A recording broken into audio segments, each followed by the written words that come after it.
Seorang janda miskin menerima bayaran yang sangat memalukan dari wanita paling kaya di kampung itu. Sebuah mobil bak terbuka tua yang sudah ditinggalkan bertahun-tahun dan tertutup lumpur kering. Tapi ketika dia mulai membersihkannya, dia menemukan sesuatu yang mustahil untuk diabaikan. Sebuah rahasia terkubur yang menghubungkan almarhum suaminya dengan sang juragan kaya raya dengan cara yang tidak pernah dia bayangkan. Apa yang kelihatannya cuma sampah rongsokan, ternyata akan mengubah hidupnya selamanya. Coba tulis di kolom komentar di bawah dari kota mana kalian mendengarkan cerita ini. Jangan lupa tekan tombol like dan mari kita masuk ke ceritanya.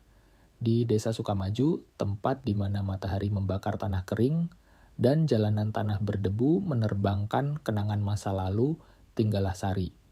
Seorang janda berusia 38 tahun yang sudah merasakan kepedihan paling dalam yang mungkin ada di dunia ini. Membesarkan 3 orang anak sendirian setelah kehilangan cinta dalam hidupnya. Sari berjalan di bawah terik matahari siang bolong dengan daster bunga-bunga yang sudah pudar warnanya dan sandal jepit yang tipis mengangkat debu di setiap langkahnya. Di sampingnya berjalan ketiga anaknya. Rudi 12 tahun dengan mata besar dan gelap persis ayahnya. Lilis 9 tahun dengan rambut dikuncir 2 yang sudah berantakan. Dan si kecil Dodi yang baru 6 tahun memegang erat tangan ibunya dengan jari-jari yang kotor oleh tanah. Mereka baru saja berjalan kaki sejauh 5 kilometer dari rumah gedong besar tempat Sari bekerja membersihkan kandang kuda dan mencuci pakaian keluarga Bu Hajah Ratna. 3 kali seminggu dia melakukan perjalanan jauh itu hanya untuk upah Rp50.000 sehari. Uang yang pas-pasan hanya cukup untuk membeli beras tempe tahu dan kalau beruntung sedikit daging ayam di hari Minggu. Rumah tempat mereka tinggal lebih mirip gubuk daripada rumah. 4 dinding dari anyaman bambu yang sudah bolong-bolong, atap seng berkarat yang berbunyi, seperti drum saat hujan turun, dan lantai tanah padat yang disapu Sari setiap pagi meskipun debu selalu kembali lagi. Tapi itu adalah milik mereka. Satu-satunya yang tersisa setelah suaminya Mas Budi meninggal dunia 3 tahun lalu dalam kecelakaan motor yang mengerikan di Jalan Pantura. Sore itu ketika Sari sedang menyiapkan teh manis dengan sisa gula terakhir yang dia punya, dia mendengar suara deru mesin mobil mewah yang halus. Dia mengintip dari jendela tanpa kaca yang hanya ditutupi kain sarung bekas dan merasakan jantungnya berdetak kencang. Itu adalah mobil Pajero putih mengkilap milik Bu Hajah Ratna. Sang juragan tanah turun dari mobil dengan kacamata hitam blus sutra mahal dan wangi parfum luar negeri yang tercium, bahkan sebelum orangnya sampai. Umurnya 52 tahun, tapi terlihat jauh lebih muda dengan rambut disasak rapi dan kuku yang dipoles cantik. Dia adalah wanita paling kaya di seluruh kabupaten, pemilik perkebunan, pemilik armada, angkot pemilik tanah di mana-mana, dan penyumbang terbesar di masjid desa. Selamat sore Sari, katanya dengan senyum yang tidak sampai ke matanya. Sari keluar sambil mengelap tangannya di kain lap kotor. Selamat sore Bu Hajah. Tumben Ibu mampir ke gubuk saya, ada apa ya Bu? Bu Ratna melihat ke sekeliling mengamati kemiskinan yang sangat jelas di sana. Pakaian jemuran yang digantung di tali rafia antara 2 pohon pisang ayam kampung yang mengais tanah dan ember pecah tempat anak-anak mandi. Saya datang karena ya saya tahu hidup sedang susah buat kamu dan anak-anak dan saya ingin membantu. Sari merasakan ada yang tercekat di tenggorokannya. Harapan adalah hal yang berbahaya ketika seseorang hidup dengan serba kekurangan. Saya sangat berterima kasih Bu Hajah, Ibu tahu saya kerja keras dan ya. Potong Bu Ratna dengan gerakan tangan cepat, makanya saya bawakan kamu sesuatu. Dia memberi isyarat ke arah jalan. Di belakang mobil mewahnya muncul kendaraan lain, tapi yang ini benar-benar berbeda. Sebuah mobil kijang pick-up tua, mungkin keluaran tahun 90-an warnanya biru, kusam dimakan matahari dan hujan. Mobil itu tertutup lumpur kering dengan rumput liar, tumbuh di bagian bawah sasisnya ban, yang kempes separuh dan kaca depan yang tertutup lapisan debu tebal serta sarang laba-laba. Kelihatan seperti kendaraan yang sudah bertahun-tahun dibuang di kebun kosong.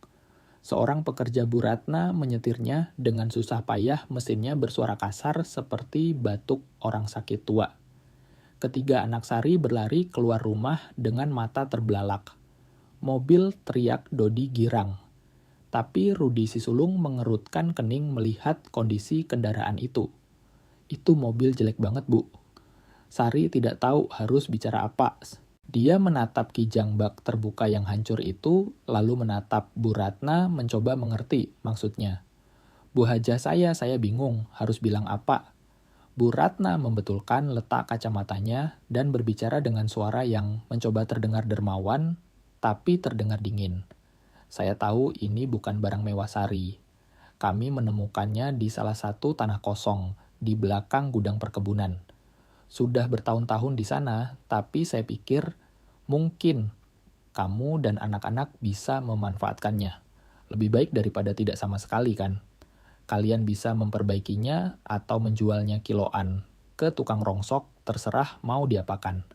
Sari merasakan rasa malu yang membakar pipinya. Setelah 3 tahun mengabdi membersihkan kotoran, mencuci mengangkat beban berkeringat di bawah matahari ini yang dia dapatkan. Sebuah mobil rongsokan yang sepertinya diambil dari tempat sampah. Tapi dia punya 3 anak yang menatapnya 3 mulut yang harus diberi makan, 3 pasang sepatu yang harus dibeli. Kalau yang lama sudah jebol. Saya terima kasih banyak Bu, katanya dengan suara bergetar.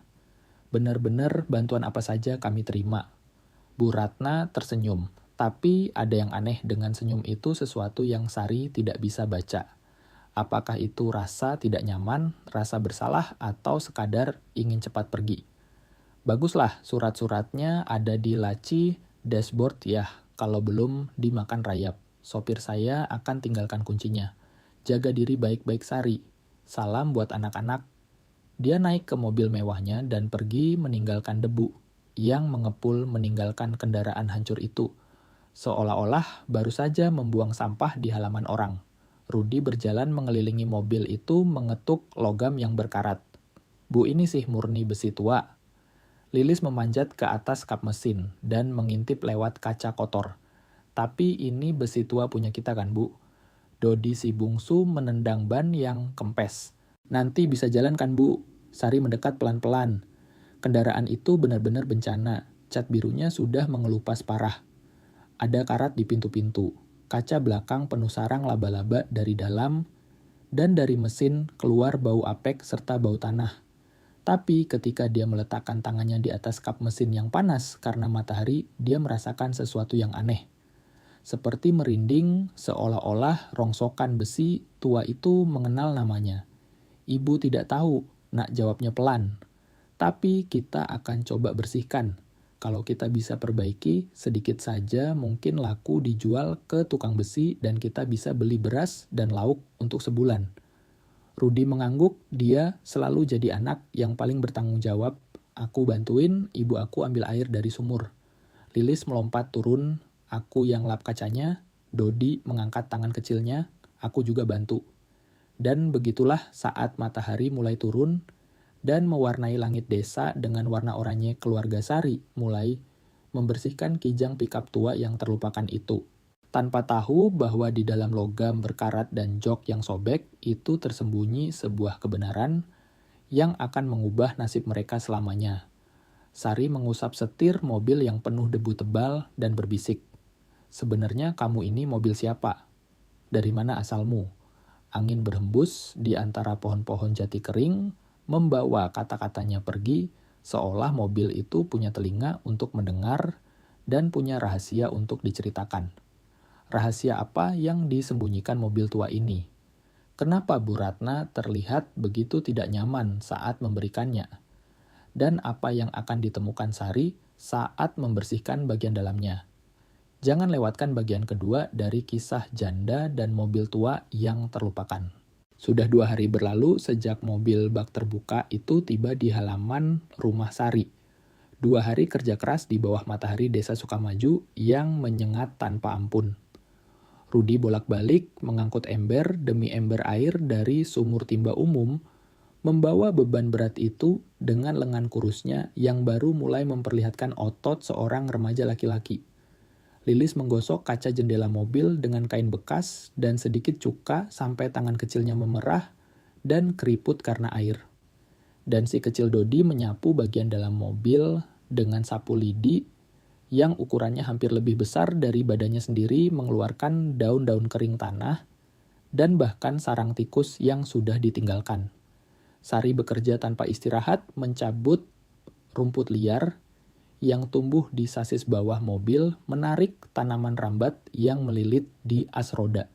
Seolah-olah tanah di situ ingin menelan kendaraan tersebut dan tidak mau melepaskannya. Setiap kali dia mengusapkan kain basah ke badan mobil warna biru, asli kijang itu mulai terlihat sedikit demi sedikit. Setiap kali dia membersihkan sudut yang kotor, dia menemukan bukti bahwa mobil ini pernah punya kehidupan. Pernah punya pemilik, pernah punya sejarah. Sementara itu di rumah besar perkebunan Bu Hajah Ratna tidak bisa tidur nyenyak. Dia terbangun tengah malam dan berjalan mondar-mandir di lorong rumahnya yang megah. Rumah gedong 2 lantai itu punya taman dengan air mancur, lantai marmer, impor yang dingin, dan lampu gantung kristal yang berkilau, bahkan dalam kegelapan. Dia punya segalanya yang bisa dibeli dengan uang. Tapi saat ini, dia merasakan beban berat di dadanya yang membuatnya sesak napas. Dia menyeduh teh hangat di dapurnya yang luas diterangi cahaya bulan yang masuk lewat jendela kaca besar. Tangannya sedikit gemetar saat memegang cangkir keramik mahal itu. Dia tidak bisa berhenti memikirkan mobil rongsokan itu, memikirkan wajah Sari saat melihatnya, memikirkan bagaimana anak-anak yatim itu berlari mendekati mobil dengan campuran antara harapan dan kekecewaan. Keesokan paginya, Bu Hajah Ratna menyetir mobil Pajero putihnya melewati jalanan desa yang berbatu. Dia melambaikan tangan pada Pak Yanto, pemilik toko kelontong, yang membalasnya dengan senyum lebar penuh hormat. Dia berhenti sebentar di depan apotek tempat Bu Darmi sedang menyapu halaman. "Selamat pagi, Bu Hajah," sapa Bu Darmi. "Benar-benar berkah punya ibu di kampung ini. Berkat bantuan ibu cucu saya, akhirnya bisa lulus SMK." Bu Ratna mengangguk ramah. "Sama-sama, Bu Darmi. Anak-anak itu masa depan kita." Dia melanjutkan perjalanannya dan sampai di alun-alun desa tempat 3 buah minibus elf sekolah miliknya sedang parkir. Mobil-mobil itu modern dicat kuning cerah dengan garis oranye, dilengkapi kursi empuk dan AC. Setiap pagi, armada ini mengangkut lebih dari 100 anak dari dusun-dusun terpencil ke sekolah di pusat kecamatan, semuanya gratis. Sebuah layanan sosial yang dia biayai dari kantongnya sendiri. Para orang tua menyapanya dengan rasa hormat yang luar biasa, hampir seperti memuja. Bagi mereka, Hajah Ratna adalah seorang malaikat yang hidup di dunia nyata. Wanita yang membangun klinik desa saat pemerintah lambat bergerak. Wanita yang membagikan seragam sekolah gratis setiap ajaran baru. Wanita yang membiayai operasi anak-anak yang sakit parah. Wanita yang setiap lebaran menggelar pesta rakyat paling besar, di mana semua orang bisa makan enak dan anak-anak mendapat santunan. Pak Kades mendekat dengan peci di tangan. "Bu Hajah, semoga Tuhan selalu memberkahi ibu. Buku-buku baru sumbangan ibu untuk perpustakaan desa sudah datang. Anak-anak senang sekali." Bu Ratna tersenyum sopan. "Saya ikut senang, Pak Kades. Pendidikan adalah satu-satunya jalan untuk merubah nasib." Tapi saat mulutnya mengucapkan kata-kata bijak itu, pikirannya sedang berada di tempat lain. Pikirannya melayang ke sebuah mobil kijang tua penuh lumpur yang sudah dia telantarkan di tanah kosong selama belasan tahun. Di rumah Sari matahari siang jatuh tegak lurus tanpa belas kasihan. Anak-anak sedang istirahat di bawah pohon nangka berbagi segelas es sirup encer yang dibuat ibunya dengan sisa gula terakhir. Sari masuk ke dalam kabin mobil untuk pertama kalinya. Bau apek dan lembab begitu kuat sampai membuatnya mual, tapi dia tidak menyerah. Jok kursinya sudah sobek-sobek dengan busa kuning yang menyembul keluar, seperti isi perut binatang yang terluka. Setirnya begitu kotor dan berdaki sampai dia tidak bisa melihat warna aslinya. Tuas persnelingnya kaku berkarat di posisinya. Tapi yang paling menarik perhatiannya adalah banyaknya barang yang tertinggal di dalam. Seolah-olah ada seseorang yang pernah menggunakan mobil ini bukan cuma untuk jalan-jalan, tapi untuk hidup, untuk bekerja keras. Di lantai mobil, dia menemukan kaleng minuman jadul yang sudah gepeng botol plastik yang hancur dimakan panas, dan bungkus permen yang sudah digerigiti tikus. Tapi dia juga menemukan benda-benda yang lebih pribadi. Sebuah buku catatan kecil dengan halaman yang begitu basah dan lengket sampai tidak bisa dibuka lagi. Sebuah tasbih kayu dengan butiran yang sudah lapuk dimakan rayap. Dan sebuah topi lusuh yang warnanya sudah pudar dengan logo klub sepak bola Persib Bandung. Sari mengambil topi itu dengan hati-hati dan mendekatkannya ke wajahnya. Baunya seperti tanah, seperti waktu yang sudah lama berlalu, seperti kenangan yang terlupakan. Sesuatu di dalam perutnya terasa bergejolak. Sebuah ingatan yang tidak bisa dia raih. Sebuah perasaan yang tidak bisa dia beri nama. Rudi mengintip dari jendela mobil yang sudah bersih. Nemu sesuatu, Bu? Sari menggeleng pelan. Sampah nak, cuma sampah tua. Tapi itu tidak benar. Sari berbohong. Karena setiap benda yang dia temukan sedang menceritakan sebuah kisah. Kisah seseorang yang menyetir mobil ini setiap hari. Seseorang yang minum kopi di pagi hari karena dia menemukan gelas kaleng penyok di kursi penumpang. Seseorang yang suka mendengarkan musik karena ada kaset pita tua berserakan di mana-mana. Roma Irama Mansur S, lagu-lagu dangdut lawas. Seseorang yang bekerja banting tulang karena di bak belakang tertimbun di bawah tanah, ada perkakas berkarat papan, kayu busuk, dan ember bekas cat yang sudah kering. Sementara Sari membersihkan masa lalu itu, kehidupan di desa berjalan dengan normal yang menipu. Bu Hajah Ratna mengunjungi panti jompo yang dia bangun 5 tahun lalu. Dia duduk menemani Mbah Sastro orang tua berusia 90 tahun yang nyaris buta membacakannya koran hari itu. Ibu ini benar-benar bidadari, kata Simbah dengan mata berkaca-kaca. Kalau tidak ada ibu saya sudah mati kelaparan di pinggir jalan seperti kucing kurus. Bu Ratna tersenyum dan menggenggam tangan keriput itu dengan tulus. Karena dia tidak sedang bersandiwara. Dia benar-benar peduli, dia benar-benar ingin membantu. Tapi ada bagian dari masa lalunya yang tidak diketahui siapapun di desa itu. Sesuatu yang menghantuinya setiap malam saat dia menutup mata, dan kenangan itu menyerbu masuk seperti hantu. 30 tahun yang lalu, Ratna bukanlah Bu Hajah Ratna sang juragan kaya. Dia hanyalah Ratna gadis miskin berusia 22 tahun yang tinggal di gubuk kardus di pinggiran kali. Ayahnya pemabuk dan ibunya buruh cuci yang tangannya kasar demi sesuap nasi. Dia tidak punya sepatu yang pas di kaki. Bajunya adalah baju bekas orang yang sudah ditambal sulam ratusan kali. Dia makan sehari sekali kalau beruntung dan bermimpi untuk kabur dari kemiskinan yang mencekik lehernya itu. Lalu dia bertemu Pak Haji Somad, pemilik perkebunan paling kaya di daerah itu. Pak Somad usianya 15 tahun lebih tua, tapi dia duda dan butuh istri untuk mengurus 2 anaknya yang masih kecil. Ratna menerima lamaran itu tanpa berpikir 2 kali. Itu bukan cinta, itu demi bertahan hidup. Dan ketika Pak Somad meninggal 10 tahun kemudian, karena serangan jantung, Ratna mewarisi segalanya.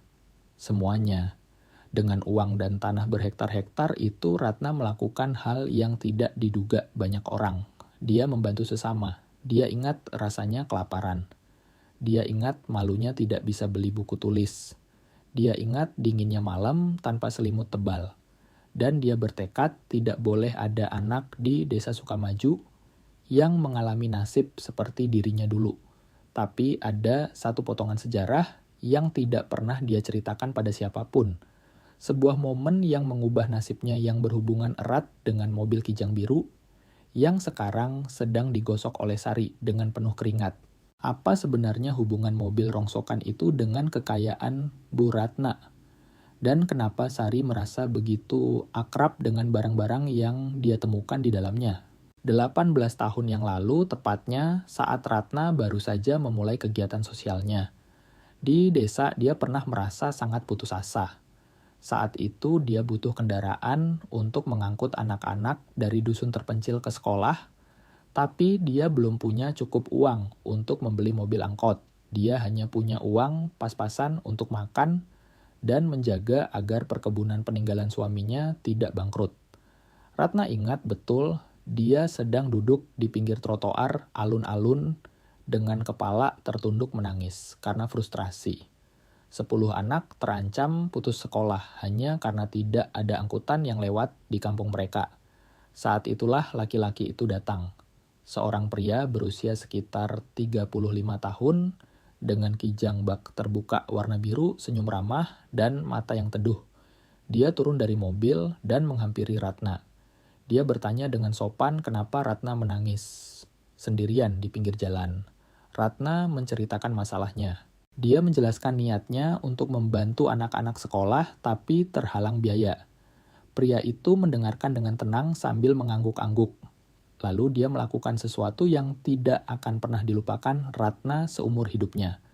Dia mengeluarkan kunci mobil dari sakunya dan meletakkannya di tangan Ratna. "Ambillah ini buat ibu." Ratna tidak percaya. Dia menolak karena itu mobil bagus, mobil kerja. "Bagaimana bapak mau kerja tanpa mobil ini?" tanyanya kaget. Pria itu tersenyum dan menunjuk ke langit. "Gusti Allah yang akan mengatur rezeki saya," katanya tenang. "Anak-anak itu lebih membutuhkan mobil ini daripada saya. Lagi pula saya punya firasat kalau ibu akan melakukan hal-hal besar dengan mobil ini." Anggap saja ini langkah awal. Ratna menerima kunci itu dengan tangan gemetar. Hari itu dia mengangkut 10 anak dengan kijang biru tersebut. Besoknya 15 anak. Dan selama 3 tahun berikutnya, kijang itu menjadi tulang punggung perjuangannya sampai akhirnya dia mampu membeli angkot pertama. Tapi ketika dia ingin mencari pria itu untuk berterima kasih atau mengembalikan mobilnya atau setidaknya membayar sewa, dia tidak pernah bisa menemukannya. Dia bertanya ke seluruh desa. Tidak ada yang tahu siapa dia. Tidak ada yang pernah melihatnya lagi. Pria itu seperti muncul hanya untuk momen itu, lalu menghilang di telan bumi. Seiring waktu kijang itu menua, mesinnya mulai rewel, bannya gundul. Dan Ratna yang sudah sukses dengan armada bus sekolah barunya memutuskan untuk memarkir mobil tua itu di tanah kosong belakang gudang. Dia berpikir suatu hari nanti akan diperbaiki sebagai kenang-kenangan. Tapi tahun demi tahun berlalu ilalang tumbuh tinggi. Dan kijang itu berubah menjadi rongsokan besi yang terlupakan. Sampai sekarang. Sampai dia melihat Sari janda miskin yang bekerja keras demi anak-anaknya yang mengingatkan Ratna pada dirinya sendiri di masa lalu. Tapi yang tidak diketahui Bu Hajah Ratna adalah bahwa di dalam mobil itu ada dokumen, ada foto, ada sebuah nama yang ketika ditemukan oleh Sari akan menghubungkan masa lalu dan masa kini dengan cara yang mengejutkan.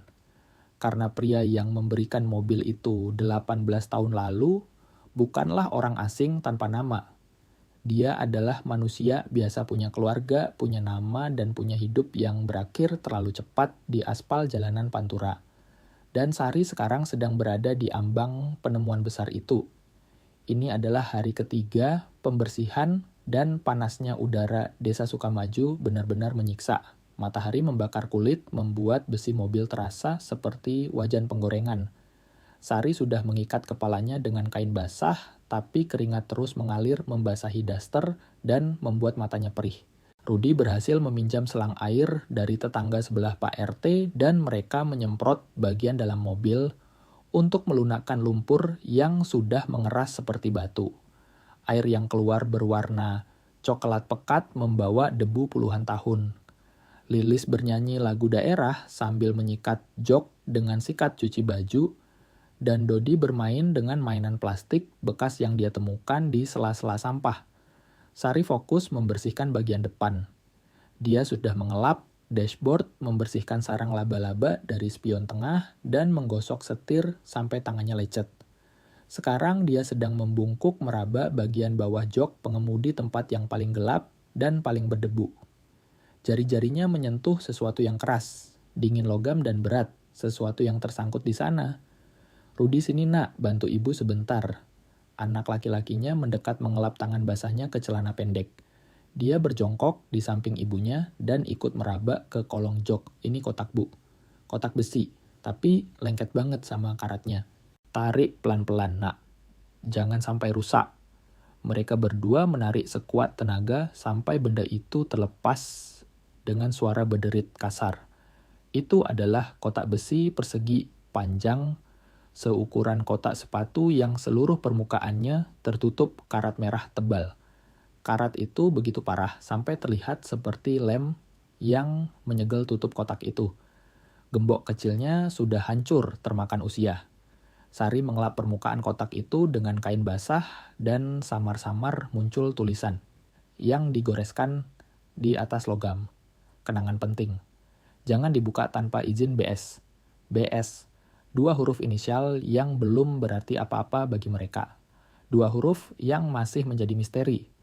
Lilis berlari mendekat dengan wajah penasaran. "Apa itu, Bu?" "Harta karun ya?" Sari menggeleng. "Ibu tidak tahu, Neng. Ini kotak tua sekali." "Ada emasnya nggak, Bu?" tanya Dodi polos. Rudi yang selalu berpikir logis memeriksa kotak itu. "Kayaknya bukan emas dot, tapi pasti penting. Kalau disembunyikan di bawah jok begini." Jantung Sari berdebar lebih kencang. Ada sesuatu tentang kotak ini yang membuatnya gelisah. Bukan takut, tapi firasat. Seperti tanda-tanda alam sebelum hujan, badai turun. Mereka mencoba membuka kotak itu, tapi karatnya sudah menyatukan tutup dan badannya sekeras batu. Rudi mencoba mencungkil dengan obeng Sari meneteskan minyak goreng bekas ke celah-celahnya, tapi kotak itu tetap diam, seolah menyimpan rahasia yang belum waktunya terbongkar. Sari kembali membersihkan sisa mobil dan menemukan lebih banyak petunjuk. Di laci dashboard, di antara kertas-kertas yang sudah hancur jadi bubur, dia menemukan bungkus rokok kretek jadul. Sebuah foto Polaroid yang gambarnya sudah pudar total dimakan lembab, dan tiket bus antar kota jurusan Surabaya-Jakarta bertanggal Mei tahun 2007.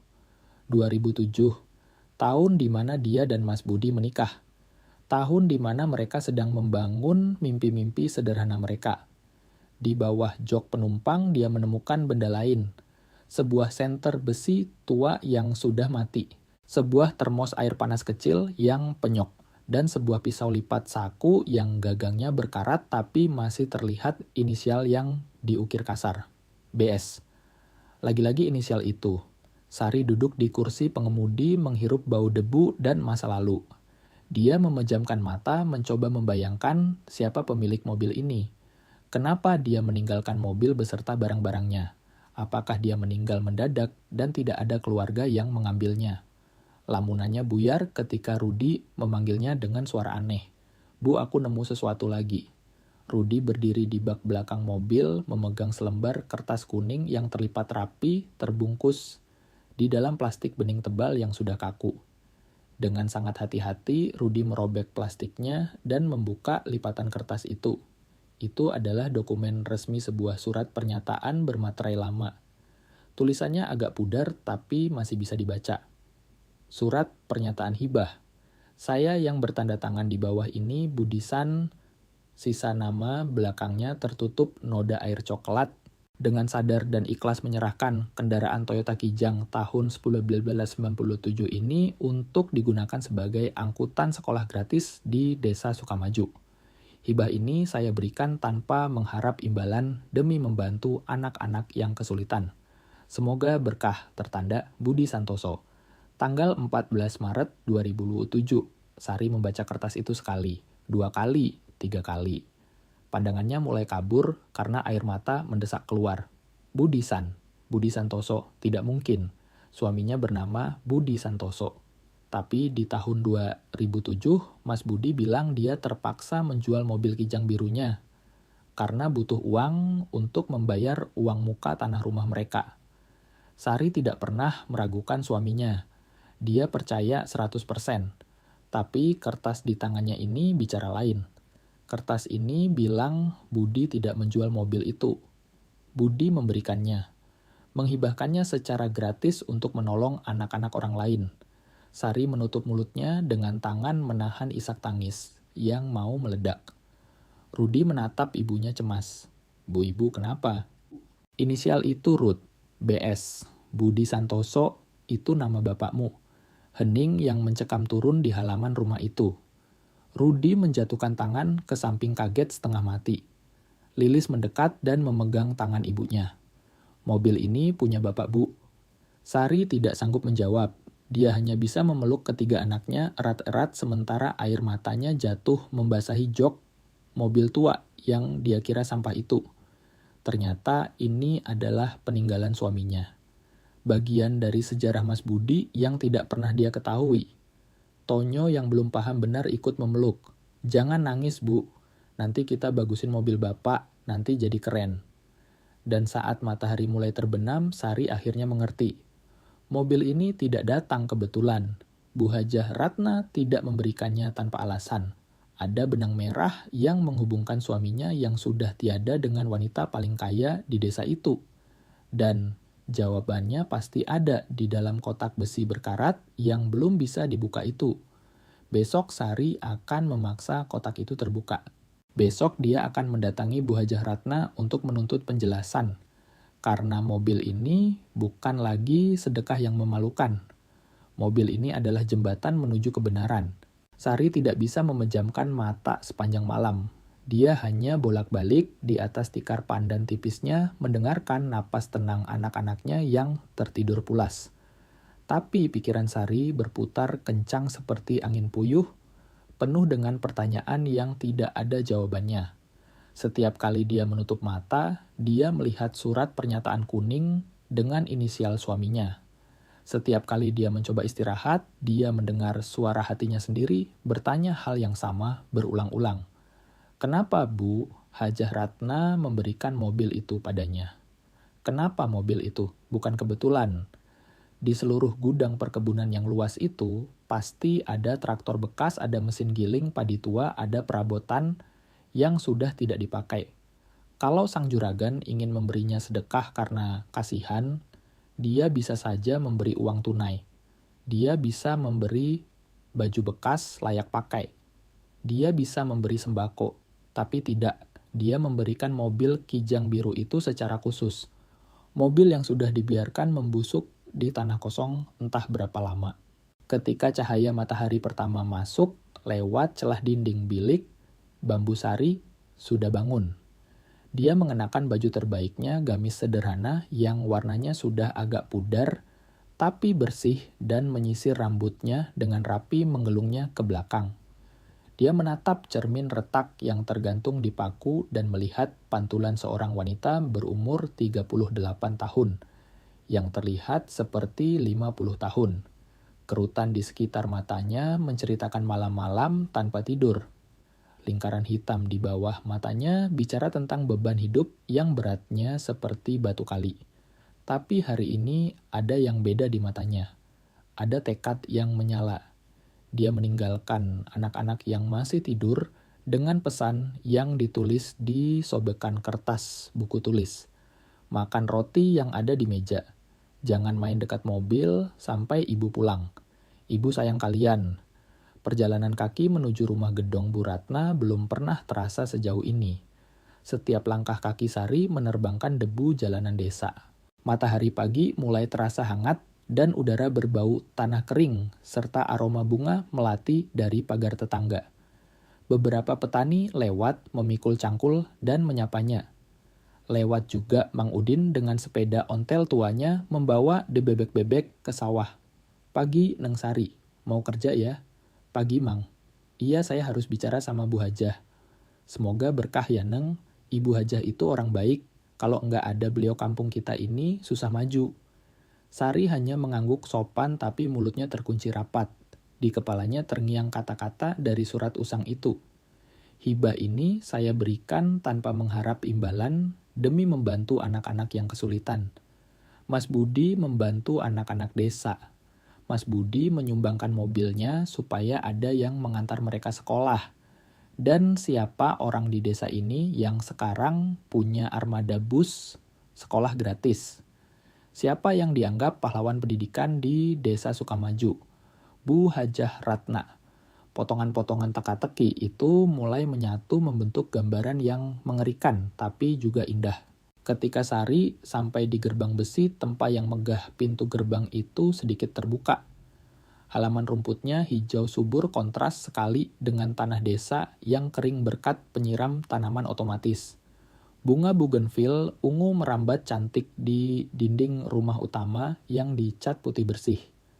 Embok Yem, pembantu setia yang sudah bekerja 20 tahun di sana, sedang menyiram pot bunga di teras. Selamat pagi Sari. Loh, bukannya jadwal kamu besok, kok sudah datang? Saya tidak datang untuk kerja Embok. Saya perlu bicara sama Bu Hajah. Penting sekali. Embok Yem mengerutkan kening. Ada apa toh? Kamu sakit atau butuh kasbon? Saya sehat, Embok. Cuma tolong sampaikan saya harus ketemu ibu sekarang. Wanita tua itu meletakkan selang air dan mengelap tangannya di celemek. Ya sudah, tunggu di sini. Jangan masuk dulu, takut ngotorin lantai, ibu baru ngepel.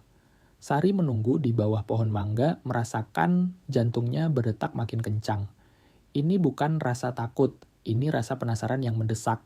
Rasa ingin tahu yang menuntut jawaban. Di lantai 2 rumah mewah itu, Bu Ratna sedang duduk di ruang kerjanya yang dingin ber-AC menghadap meja kayu jati besar yang penuh dengan berkas. Dia sedang menghitung biaya solar untuk bus sekolah bulan depan ketika Mbok Yem mengetuk pintu pelan. Permisi Bu Hajah, itu si Sari ada di bawah. Katanya mau ketemu ibu penting, katanya. Bu Ratna merasakan napasnya tertahan. Sari, janda itu. Mobil kijang itu. Dia sudah menunggu momen ini selama 3 hari. Tahu kalau cepat atau lambat pasti akan terjadi. Tapi tetap saja dia belum siap. Dia bilang, ada apa Yem? Enggak Bu, cuma bilang penting. Bu Ratna melepas kacamata bacanya dan memijat pangkal hidungnya yang pening. Sejenak dia berpikir untuk menolak, bilang saja sedang sibuk, suruh datang lain kali.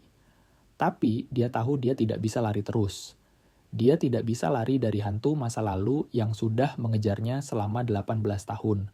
Suruh dia naik Yem. Masuk ke ruangan saya. Embok Yem turun dan tak lama kemudian Sari menaiki tangga marmer itu dengan langkah pelan. Dia melihat lukisan-lukisan mahal di dinding lampu gantung kristal lantai yang begitu mengkilap sampai dia bisa melihat bayangan wajahnya sendiri. Ini adalah dunia lain.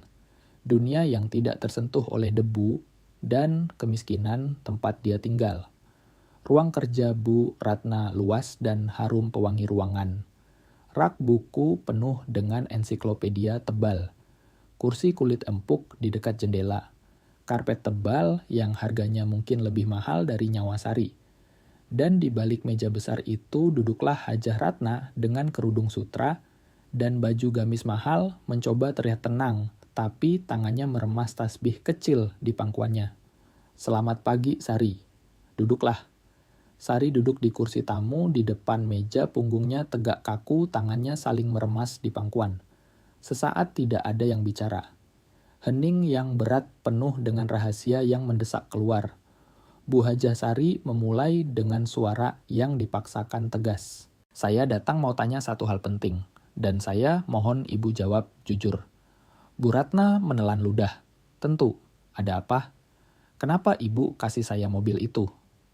Pertanyaan itu melayang di udara seperti tuduhan. Bu Ratna berkedip cepat mencari kata-kata yang aman. Kan sudah saya bilang mobil itu rongsokan di gudang, saya pikir kamu bisa memanfaatkannya dijual kiloan atau apa. Bohong potong Sari dengan keberanian yang mengejutkan mereka berdua. Ibu tidak jujur. Ibu orang kaya uang, ibu tidak berseri.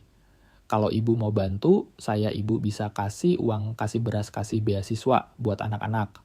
Tapi ibu kasih mobil itu, mobil spesifik itu. Kenapa? Bu Ratna merasakan keringat dingin mulai keluar di tengkuknya meski AC ruangan itu dingin.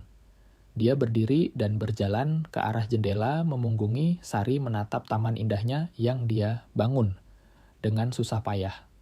Saya pikir itu akan berguna saja. Kenapa baru sekarang? Kenapa setelah 3 tahun saya jadi babu di sini baru sekarang ibu kasih? Bu Ratna tidak menjawab. Dia tidak bisa karena kebenarannya terlalu rumit dan menyakitkan. Sari ikut berdiri, suaranya bergetar bukan karena takut, tapi karena emosi yang meluap. Saya nemu barang-barang di dalam mobil itu, Bu. Kertas-kertas tua, dokumen dengan inisial BS, Budi Santoso, suami saya. Hening yang menyusul benar-benar mematikan. Bu Ratna memejamkan mata dan mengepalkan tangannya. Saya juga menemukan surat pernyataan hibah lanjut. Sari air mata mulai menggenang di matanya. Surat yang bilang kalau seseorang bernama Budi memberikan mobil Kijang biru itu untuk angkutan sekolah gratis pada bulan Maret tahun 2007. Dan Ibu-Ibu Hajah Ratna adalah orang yang mengelola angkutan sekolah di desa ini.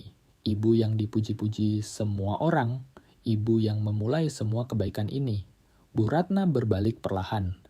Matanya basah berkaca-kaca menahan tangis yang dia tahan belasan tahun. Sari bertanya dengan suara parau. Jawab saya, Bu. Apakah suami saya yang kasih mobil itu ke ibu?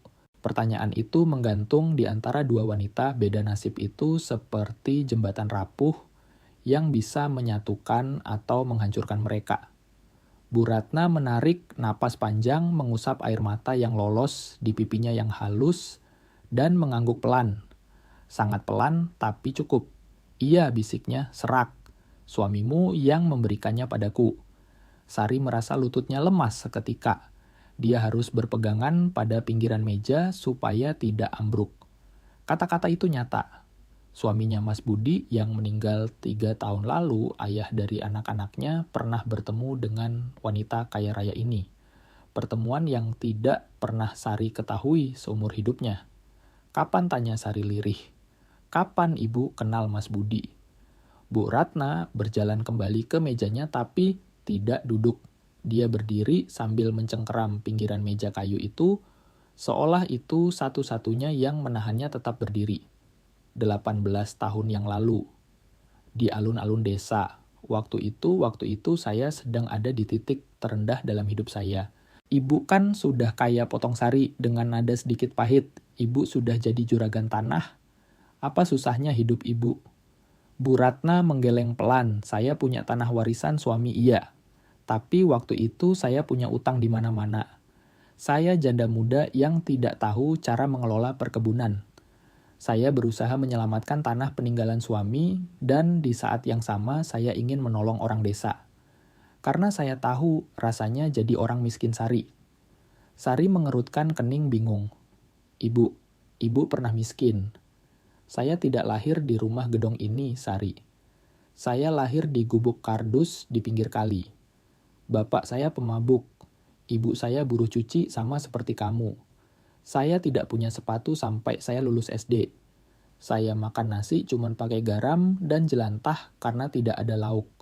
Saya menikah dengan Pak Haji Somad bukan karena cinta, tapi karena itu satu-satunya jalan keluar dari neraka kemiskinan itu. Sari duduk kembali perlahan mencerna informasi yang mengejutkan ini.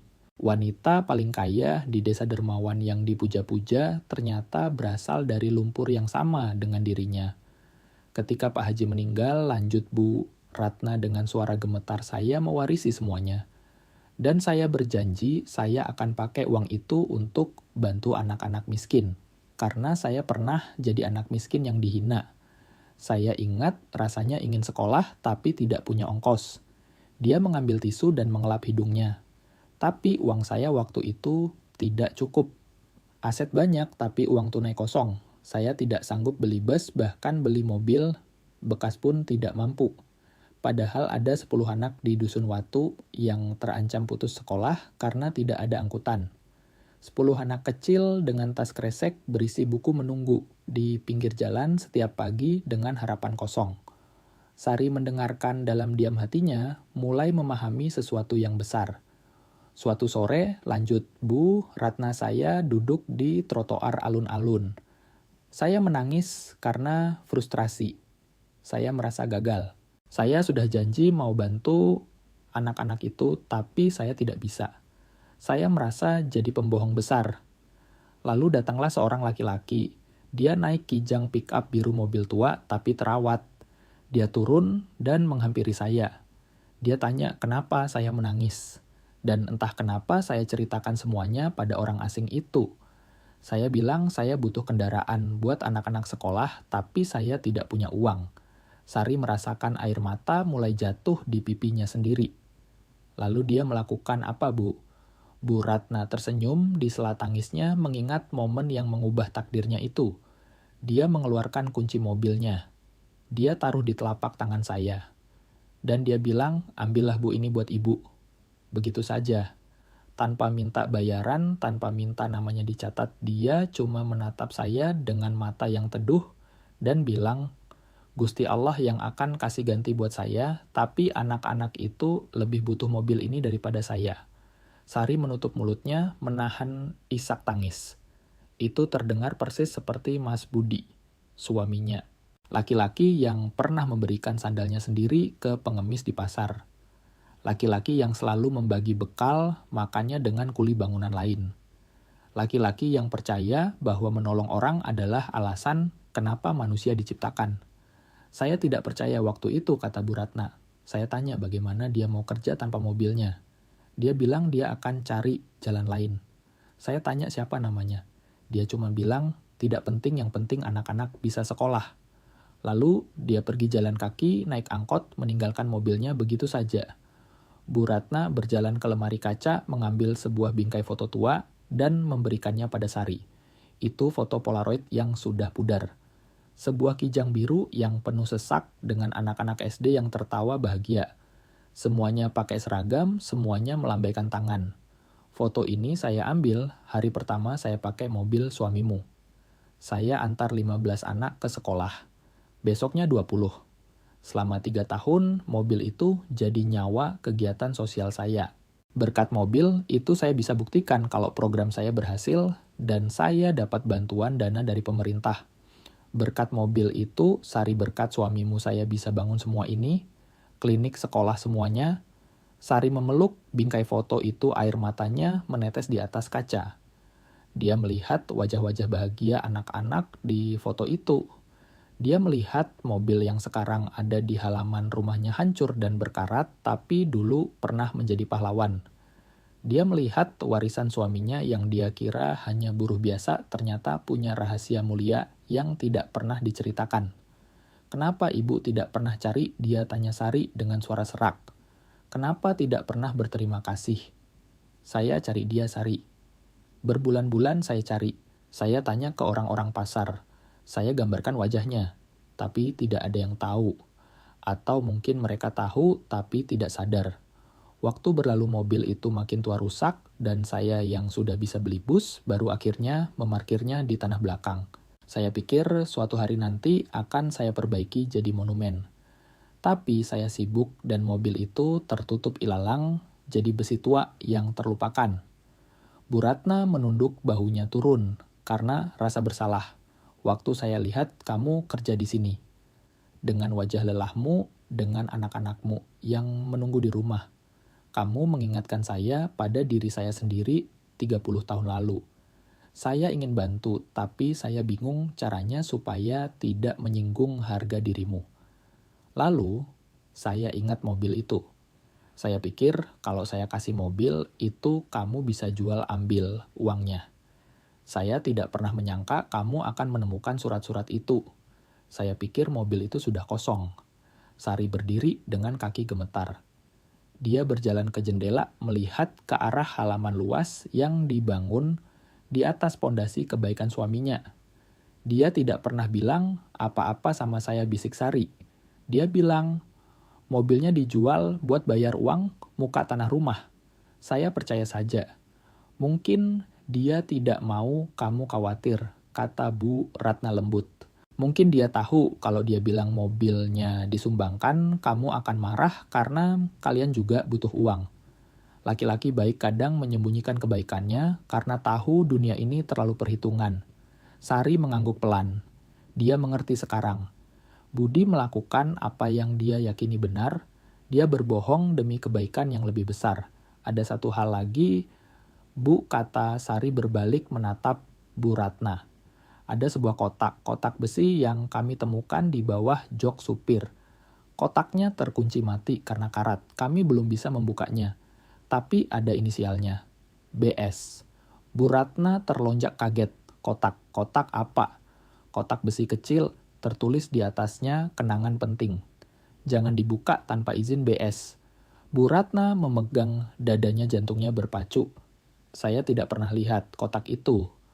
Waktu suamimu kasih mobilnya, saya kira dia sudah ambil semua barang pribadinya. Kalau ada kotak tersembunyi di bawah jok, berarti dia sengaja meninggalkannya di situ. Sebagai pesan. Sebagai sesuatu yang dia ingin ditemukan suatu hari nanti. Dua wanita itu saling bertatapan. Menyadari bahwa cerita ini belum selesai. Bahwa di dalam kotak berkarat, itu ada suara Mas Budi yang ingin didengar setelah 18 tahun membisu. Kita harus buka kotak itu, kata Bu Ratna tegas. Ayo kita ke rumahmu sekarang. Tanpa menunggu sedetik pun, Bu Hajah Ratna menyambar kunci mobil mewahnya. Dia berlari menuruni tangga rumah gedongnya seperti dikejar api dengan Sari di belakangnya. Mbok Ye melongo melihat majikannya berlari. Bu mau kemana? Tamu dari kabupaten sebentar lagi datang. Batalkan Yem, teriak Bu Ratna tanpa menoleh. Ini jauh lebih penting. Mereka masuk ke dalam Pajero putih mengkilap itu. Kontrasnya begitu tajam. Bu Ratna dengan parfum mewahnya Sari dengan baju lusuhnya. Tapi saat mobil itu melaju menembus jalanan desa menuju gubuk Reot Sari. Mereka hanyalah dua perempuan yang disatukan oleh kenangan akan satu laki-laki. Baik yang mengubah hidup mereka berdua tanpa pernah meminta pujian. Perjalanan itu singkat, tapi rasanya seperti memakan waktu seumur hidup. Bu Ratna menyetir mobilnya lebih cepat dari biasanya menghindari lubang-lubang jalanan tanah dengan cekatan. Sari mencengkeram sabuk, pengaman menatap kosong keluar jendela. Pikirannya melayang jauh ke masa lalu. Dia teringat Mas Budi. Dia ingat senyum suaminya saat bermain kuda-kudaan dengan anak-anak. Dia ingat suara seraknya saat menyanyikan lagu dangdut Rhoma Irama sambil membetulkan genteng bocor. Dia ingat pelukan hangatnya di malam hari saat Budi berbisik bahwa semuanya akan baik-baik saja, meskipun uang belanja menipis. Ketika mereka sampai di halaman gubuk, Sari ketiga anaknya sedang bermain tanah menggunakan ranting pohon. Rudi melihat mobil Pajero putih itu dan langsung mengenali siapa yang datang. Itu Bu Hajah Ratna, teriaknya sambil berlari ke arah ibunya. Ngapain dia kesini lagi, Bu? Sari turun dari mobil dan langsung memeluk anak sulungnya. Ibu Hajah datang mau bantu kita, Nak. Mau buka kotak yang kita temukan kemarin. Lilis dan Dodi ikut berlari mendekat, mata mereka terbelalak melihat wanita paling kaya di desa berdiri di depan gubuk reot mereka. Benar itu ibu yang punya bus sekolah kuning? Tanya Dodi polos. Bu Ratna berjongkok menyamakan tingginya dengan si kecil Dodi dan tersenyum tulus. Iya sayang, ini ibu. Kamu pasti Dodi ya? Anak itu mengangguk malu-malu bersembunyi di balik kaki ibunya. Salam kenal Dodi. Bapakmu itu orang hebat, orang paling baik yang pernah ibu kenal. Lilis mendekat dan menarik tangan Bu Ratna. Ibu kenal bapak saya. Bu Ratna merasakan suaranya tercekat. Iya, Neng. Ibu kenal bapakmu dulu sekali. Dan hari ini ibu datang untuk melihat sesuatu yang bapakmu tinggalkan buat kalian. Rudi yang selalu lebih dewasa dari umurnya langsung mengerti situasi. Kotak besi itu ya, Bu? Ibu mau buka kotak bapak. Betul sekali, jawab Bu Ratna sambil berdiri. Di mana kotaknya sekarang? Anak-anak berlari menuju bak belakang kijang biru yang sekarang sudah jauh lebih bersih daripada 3 hari lalu. Rudi memanjat naik dan mengambil kotak besi berkarat itu memegangnya hati-hati seperti memegang benda pusaka. Dia menyerahkannya pada Bu Ratna yang menerimanya dengan tangan sedikit gemetar. Kami sudah coba buka, Bu lapor Rudi. Tapi karatnya parah banget, nggak gerak sama sekali. Bu Ratna memeriksa kotak itu di bawah sinar matahari. Lebih berat dari dugaannya. Karatnya begitu tebal seolah-olah sudah menyemen tutup dan badannya menjadi satu. Tulisan di atasnya nyaris hilang. Kenangan penting.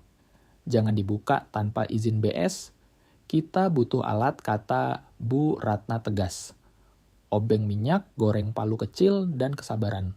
Sari masuk ke dalam gubuk dan keluar membawa kaleng biskuit bekas tempat dia menyimpan perkakas seadanya. Sebuah obeng minus yang gagangnya sudah pecah tang tua yang seret dan palu kecil peninggalan ayahnya. Bukan alat canggih, tapi harus cukup.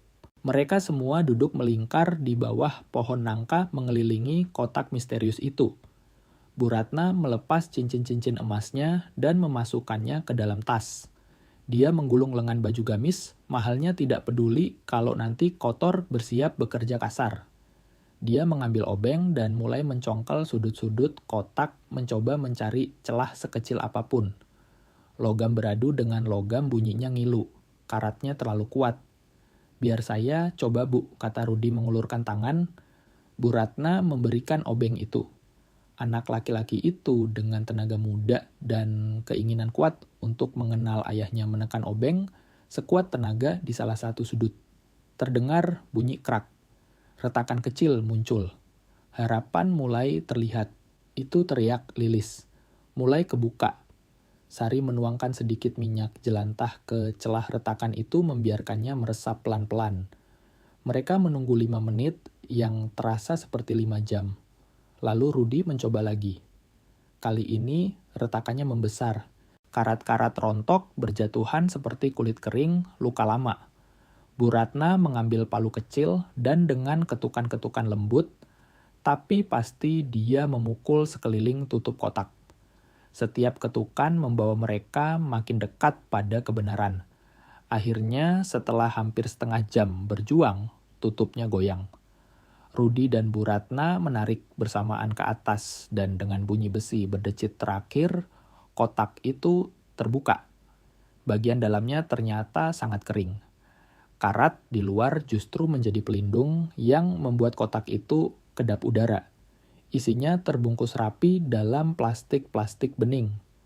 Dokumen foto dan amplop. Dengan tangan gemetar Sari mengambil benda pertama. Sebuah foto dalam bingkai logam kecil. Dia mengelapnya dengan ujung daster dan ketika melihat gambarnya tangisnya pecah seketika. Itu foto pernikahan mereka. Sari dan Budi berdiri di depan kantor urusan agama kecamatan. Sari memakai kebaya putih sederhana jahitan ibunya. Budi memakai jas pinjaman yang agak kedodoran. Keduanya tersenyum lebar senyum optimis dua orang miskin yang saling mencintai dan percaya dunia milik berdua. Ya Allah, Mas Budi, bisik Sari sambil mencium foto itu. Cintaku. Lilis mendekat dan melihat foto itu dengan kagum. Bu, itu bapak ya? Ganteng ya, Bu? Iya, Neng. Bapakmu ganteng sekali. Dodi naik ke pangkuan ibunya dan menyentuh foto itu dengan telunjuk mungilnya. Aku nggak inget muka bapak, Bu. Nggak apa-apa, sayang. Kamu masih bayi waktu bapak pergi. Tapi bapak sayang sekali sama kamu. Dia selalu gendong kamu sambil nyanyi supaya kamu tidur. Bu Ratna mengusap air matanya diam-diam, lalu mengambil benda berikutnya. Sebuah amplop coklat besar yang disegel dengan selotip kuning yang sudah getas. Dia membukanya pelan-pelan. Di dalamnya ada dokumen. Banyak dokumen. Yang pertama adalah salinan surat hibah mobil, tapi yang ini lengkap dan bersih. Tulisannya jelas. Saya yang bertanda tangan di bawah ini, Budi Santoso, pekerjaan buruh harian lepas alamat Desa Sukamaju. Dengan ini menghibahkan sukarela kendaraan Toyota Kijang tahun 1997 kepada Saudari Ratna untuk digunakan sebagai angkutan sekolah gratis bagi anak-anak desa. Surat itu melanjutkan, Hibah ini saya lakukan dari hati tanpa paksaan dan tanpa mengharap imbalan materi dengan satu-satunya harapan agar anak-anak yang kurang mampu bisa bersekolah dan punya masa depan cerah. Semoga kendaraan ini menjadi berkah bagi banyak orang sebelum masa pakainya habis. Tertanda Budi Santoso. 14 Maret 2007. Bu Ratna membacakan surat itu dengan suara yang pecah di setiap kalimat. Ketika dia selesai, semua orang menangis. Bahkan Dodi yang tidak terlalu paham ikut menangis melihat ibunya sesenggukan. Tapi masih ada satu lagi. Di bawah dokumen resmi itu ada secarik kertas buku tulis berisi tulisan tangan dengan tinta biru. Tulisannya tegak bersambung khas tulisan orang zaman dulu. Itu tulisan tangan Mas Budi. Sari langsung mengenalinya. Tulisan yang sama yang sering meninggalkan pesan di meja makan atau mencatat utang di warung. Baca Bu, pinta Rudi pelan. Baca yang keras. Sari menarik napas panjang menguatkan hatinya dan mulai membaca. Kepada siapa saja yang menemukan kotak ini, nama saya Budi Santoso. Umur saya 35 tahun. Saya adalah laki-laki paling bahagia di dunia karena punya istri cantik bernama Sari dan 2 anak hebat, Rudi dan Lilis. Sekarang istri saya sedang hamil anak ketiga kami, dan saya sangat bersyukur. Saya menulis surat ini karena hari ini saya melakukan sesuatu yang istri saya tidak tahu. Saya berbohong padanya. Saya bilang, mobil Kijang kami dijual untuk bayar uang muka tanah. Tapi sebenarnya mobil itu saya kasih ke seorang wanita yang menangis di alun-alun karena dia tidak punya cara mengantar anak-anak miskin ke sekolah. Saya tahu perbuatan saya ini mungkin salah di mata orang. Saya tahu keluarga saya butuh uang itu. Tapi ketika saya melihat wanita itu menangis, ketika saya dengar niat baiknya, hati saya tergerak. Karena kalau saya punya uang, kalau saya orang kaya, saya pasti akan melakukan hal yang sama seperti dia. Membantu anak-anak yang tidak punya apa-apa. Sari istriku tercinta, kalau suatu hari kamu baca ini, ketahuilah aku sayang banget sama kamu dan anak-anak. Aku tidak bilang yang sebenarnya karena aku tidak mau kamu cemas. Aku tahu kamu pasti bilang keluarga kita harus didahulukan. Dan kamu benar. Tapi aku juga percaya menolong orang lain adalah bagian dari cara menjadi keluarga yang baik. Bagian dari mengajarkan anak-anak kita kalau harta bukan segalanya. Mulai besok aku akan kerja lembur. Aku akan ambil 2 shift di proyek bangunan untuk mengganti uang mobil yang hilang itu. Aku akan pastikan kamu dan anak-anak tidak kekurangan gara-gara keputusanku ini. Dan kalau suatu hari umurku tidak panjang, aku ingin kamu tahu semua yang aku lakukan itu karena cinta. Cinta sama kamu, sama anak-anak, dan cinta sama kebaikan. Semoga mobil itu berguna. Semoga banyak anak jadi pintar karena bisa sekolah.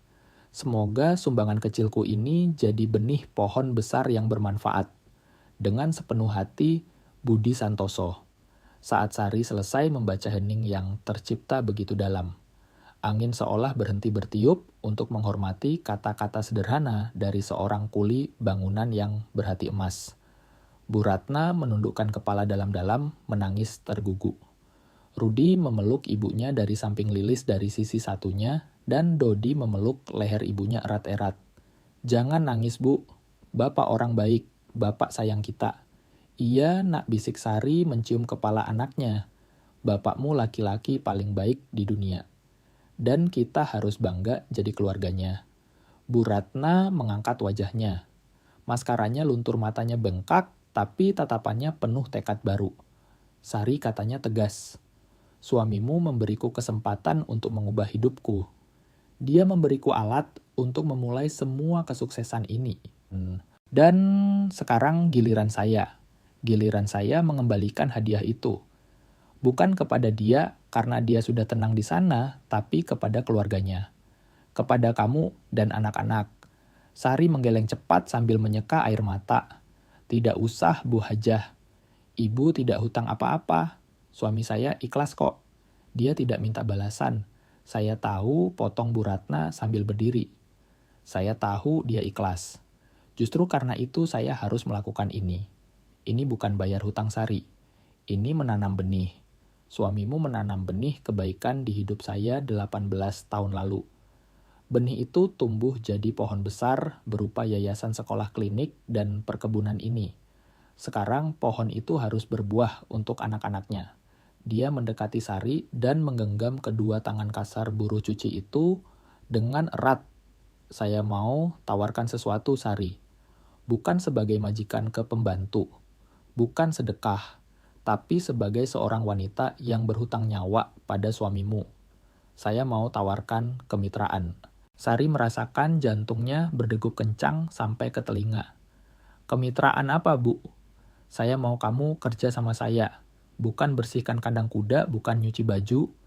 Saya mau kamu jadi pendamping saya di program sosial desa. Kamu yang paling tahu siapa orang miskin yang sebenarnya. Kamu yang tahu rasa sakitnya tidak punya uang. Orang kaya seperti saya kadang buta, Sari. Saya butuh matamu. Saya butuh hatimu untuk menentukan siapa yang harus kita bantu selanjutnya. Sari membuka mulutnya, tapi tidak ada suara yang keluar. Ini tawaran yang terlalu besar, terlalu mustahil. Dan satu lagi, lanjut, Bu. Ratna. Rumah pavilion di samping rumah gedong saya yang dulu dipakai gudang barang bekas akan saya renovasi total. Rumah itu buat kamu, buat anak-anak Mas Budi. 3 kamar tidur, dapur bersih, kamar mandi, dalam. Tempat yang layak buat manusia. Rudi maju selangkah, matanya membesar, tak percaya. Rumah beneran, Bu. Yang lantainya semen. Bu Ratna tersenyum di selak tangisnya. Lantainya keramik nat. Jendelanya kaca bukan kain sarung. Pintunya kayu jati. Ada listrik di setiap kamar. Lilis melompat ke girangan. Ada air panasnya, Bu. Kita bisa mandi air anget. Bu Ratna tertawa kecil, tawa lega yang tulus. Ada pemanas airnya. Dan kalau kalian mau ada televisi juga. Sari terduduk lemas di tanah. Kakinya tidak kuat menahan beban kebahagiaan yang tiba-tiba ini. Setelah 3 tahun berjuang sendirian menangis, diam-diam, supaya anak-anak tidak dengar berdoa minta keajaiban. Di sepertiga malam ini rasanya terlalu indah. Kenapa, Bu? Bisiknya.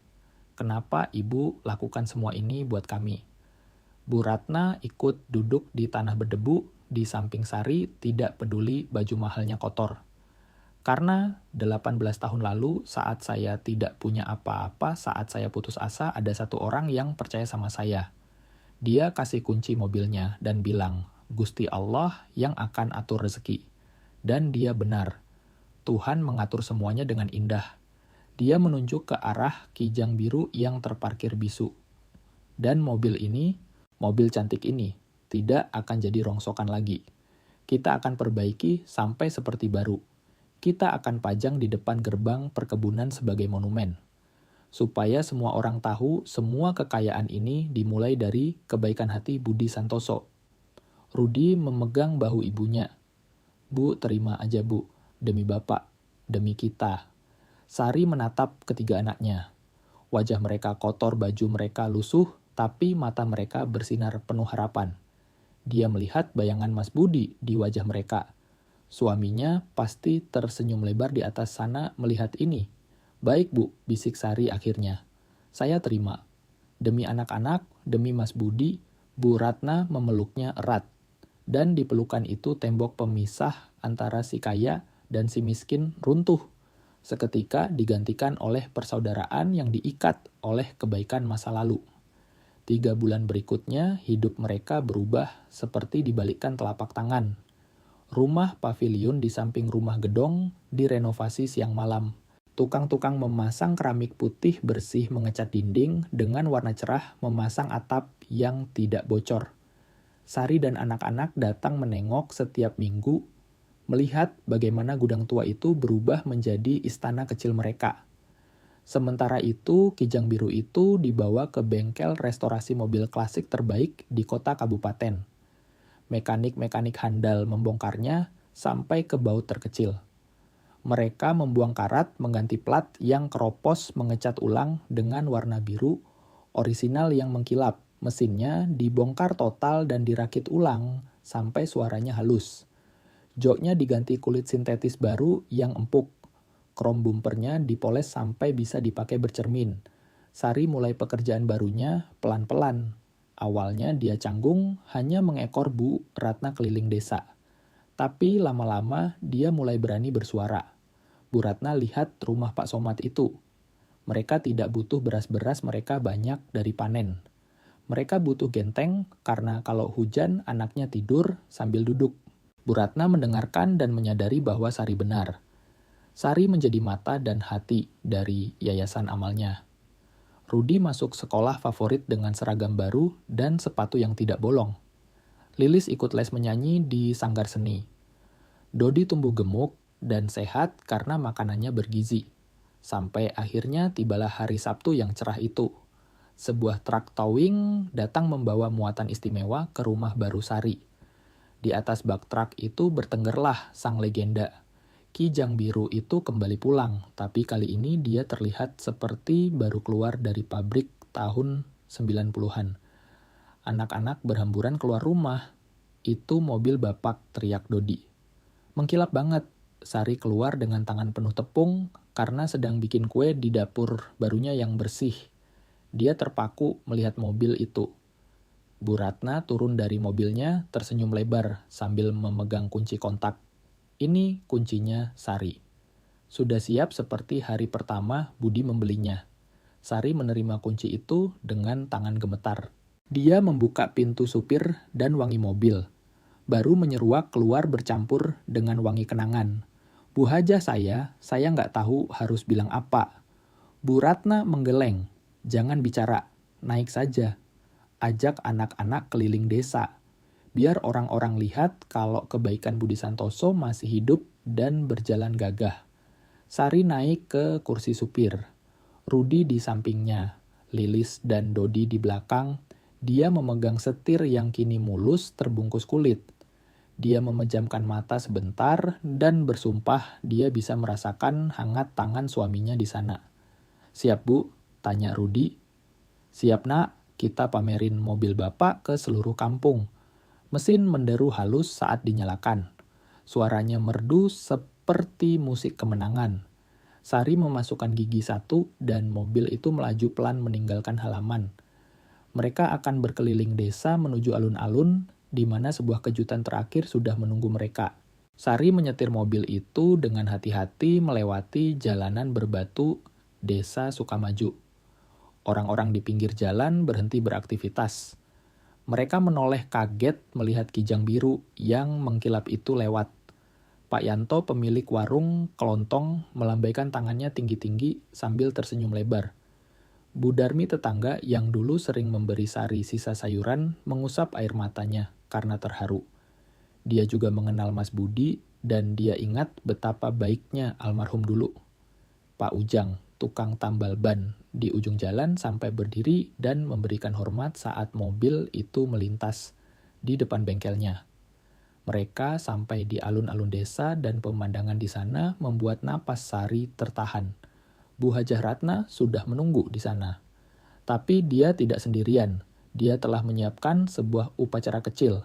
Ada Pak Ustadz Rahmat dengan baju kokonya yang rapi. Ada guru-guru sekolah dasar tempat anak-anak Sari belajar. Ada para orang tua murid yang anak-anaknya menumpang bus sekolah kuning setiap hari. Ada para lansia dari panti jompo. Dan ada keluarga-keluarga miskin yang selama ini dibantu oleh yayasan. Di tengah alun-alun, di bawah tiang bendera, ada sebuah prasasti batu yang ditutupi kain beludru. Sari mematikan mesin mobil turun dan mendekat ke arah kerumunan dengan kaki gemetar. Bu Ratna menyambutnya lalu memberi isyarat untuk membuka kain penutup prasasti itu. Sari menarik kain itu pelan-pelan. Di sana terukir di atas lempengan tembaga yang kokoh sebuah tulisan yang tidak akan pernah luntur oleh hujan maupun panas. Mengenang Budi Santoso, 1945 sampai 2022. Seorang laki-laki berhati mulia yang menghibahkan satu-satunya kendaraan miliknya agar anak-anak desa ini bisa bersekolah. Kedermawanannya adalah benih yang tumbuh menjadi pohon besar yang kini menaungi ratusan keluarga di desa ini. Semoga kebaikannya menjadi inspirasi bagi generasi mendatang. Desa Sukamaju tidak akan pernah melupakan namanya. Sari jatuh berlutut di depan prasasti itu. Tangisnya pecah. Bukan tangis kesedihan, tapi tangis pelepasan. 3 tahun dia menanggung beban, menanggung rindu, menanggung rahasia kemiskinan. Dan hari ini nama suaminya diangkat tinggi-tinggi. Ketiga anaknya memeluknya erat, ikut menangis bersama ibu mereka. Bu Ratna ikut berlutut di tanah memegang tangan Sari. 2 ibu 2 nasib yang disatukan oleh satu kebaikan. Pak Ustadz Rahmat memimpin doa bersama. Dia berbicara tentang amal jariyah, tentang bagaimana harta yang disedekahkan dengan ikhlas tidak akan pernah berkurang, melainkan akan bertambah dan terus mengalir pahalanya, bahkan setelah orangnya tiada. Dia bicara tentang bagaimana Tuhan bekerja dengan cara yang misterius, menghubungkan takdir manusia melampaui waktu. Setelah doa selesai, Bu Ratna mengambil pengeras suara dan berbicara kepada warga desa yang berkumpul. Bapak-bapak, ibu-ibu saya mau mengumumkan sesuatu yang penting. Mulai hari ini, Sari akan menjabat sebagai Ketua Yayasan Amal Budi Santoso. Dia akan bekerja berdampingan dengan saya untuk mencari dan membantu saudara-saudara kita yang kesusahan. Dan mobil Kijang Biru ini yang sudah direstorasi dengan penuh cinta akan dipajang selamanya di gerbang depan perkebunan. Sebagai pengingat bagi kita semua tentang dari mana semua ini bermula. Sebagai monumen untuk menghormati seorang laki-laki sederhana yang memberikan semua yang dia punya, supaya orang lain bisa punya harapan. Tepuk tangan warga desa membahana memenuhi alun-alun. Sari berdiri mengusap air matanya dan menatap anak-anaknya. Dia melihat Rudi yang tumbuh tinggi dan kuat dengan sorot mata ayahnya. Dia melihat Lilis yang cantik dan tegar dengan senyum ayahnya. Dia melihat Dodi kecil tapi pemberani dengan hati besar ayahnya. Bapak bisik Sari menatap langit biru yang cerah. Kita berhasil, Pak. Anak-anakmu akan baik-baik saja. Pengorbanan Bapak tidak sia-sia. Kebaikan Bapak masih hidup. Dan Sari janji Pak setiap hari dengan setiap keluarga yang kita bantu. Dengan setiap anak yang kita antar sekolah nama Bapak akan selalu disebut. Karena Bapak yang memulai semua ini. Bapak yang menanam benihnya dan kami yang akan merawatnya supaya terus tumbuh selamanya. Angin sore berhembus lembut menggoyangkan daun-daun pohon beringin di alun-alun. Dan Sari bersumpah dia bisa mendengar suara Mas Budi di dalam hembusan angin itu berbisik untuk terakhir kalinya. Aku sayang kamu, Sari. Jaga anak-anak kita dan jangan pernah lupa kalau kebaikan itu pasti kembali. Pasti. Malam itu ketika anak-anak akhirnya tertidur pulas di kasur empuk mereka yang baru di rumah, yang nyaman dan hangat dengan perut kenyang dan hati yang damai. Sari duduk di teras depan menatap bintang-bintang. Dia memikirkan kembali momen ketika mobil tua itu diantar ke gubuknya. Dia pikir itu adalah penghinaan. Dia pikir itu adalah sampah. Dia hampir saja menjualnya kiloan ke tukang loak. Dia merenungkan betapa hidupnya berubah 180 derajat hanya karena dia memutuskan untuk membersihkan mobil itu. Dan dia akhirnya mengerti bahwa tidak ada yang namanya kebetulan. Bahwa segala sesuatu dalam hidup ini punya tujuan. Bahwa kebaikan Mas Budi tidak mati bersamanya di jalan aspal yang dingin itu. Kebaikan itu hidup bersembunyi di dalam mobil tua selama 18 tahun, menunggu waktu yang tepat untuk pulang ke keluarganya. Menunggu waktu yang tepat untuk menutup sebuah lingkaran takdir. Mengubah air mata menjadi berkah. Mobil Kijang Biru milik Budi Santoso tidak pernah menjadi sampah. Mobil itu tidak pernah menjadi bayaran yang memalukan. Mobil itu selalu menjadi hadiah. Sebuah jembatan antara masa lalu dan masa depan, antara kemiskinan dan kemuliaan, antara keputusasaan dan harapan. Dan sekarang, berdiri gagah di bawah sorot lampu gerbang perkebunan yang megah mobil, itu menceritakan kisahnya kepada siapa saja yang mau mendengar. Kisah tentang seorang laki-laki baik, kisah tentang dua wanita yang saling menemukan, kisah tentang bagaimana satu tindakan kecil yang tulus bisa mengubah dunia jika jatuh ke tangan yang tepat. Karena pada akhirnya roda kehidupan selalu berputar, dan kebaikan akan selalu menemukan jalan untuk kembali. Selalu. Sahabat sekalian, kisah Kijang Biru di Desa Sukamaju ini mengajarkan kita satu hal yang sangat dalam, bahwa kadang-kadang berkah itu datang dalam bungkusan yang terlihat buruk rupa. Sari hampir saja membuang mobil itu karena dia pikir itu hanya rongsokan berkarat, padahal di dalamnya tersimpan jawaban atas semua doa-doanya selama ini. Ini adalah pengingat bagi kita semua bahwa tidak ada satupun perbuatan baik yang sia-sia di mata Tuhan. Mas Budi tidak pernah tahu bahwa mobil yang dia berikan dengan ikhlas 18 tahun lalu akan menjadi kendaraan yang menyelamatkan istri dan anak-anaknya dari kemiskinan di masa depan. Dia memberi saat dia sendiri sedang kekurangan, dan itulah tingkatan ikhlas yang paling tinggi. Dia menanam benih tanpa berpikir siapa yang akan memanen buahnya. Seringkali dalam hidup ini kita merasa lelah berbuat baik karena merasa tidak dihargai. Kita merasa dunia ini tidak adil. Tapi cerita ini membuktikan bahwa kebaikan itu punya kakinya sendiri. Dia akan berjalan berputar menembus waktu dan pada akhirnya akan kembali mengetuk pintu rumah kita di saat kita paling membutuhkannya. Warisan terbaik yang bisa kita tinggalkan untuk keluarga kita bukanlah tumpukan uang, melainkan jejak kebaikan yang akan menjaga mereka saat kita sudah tiada. Terima kasih sudah menemani perjalanan Sari dan Bu Ratna sampai akhir. Jika cerita ini berhasil menyentuh hati kalian atau mengingatkan kalian pada sosok ayah yang hebat, saya ingin mengajak kalian untuk tetap di sini. Tekan tombol subscribe itu anggap saja sebagai janji kita untuk terus berbagi cerita-cerita baik yang menghangatkan jiwa. Sampai jumpa di kisah selanjutnya.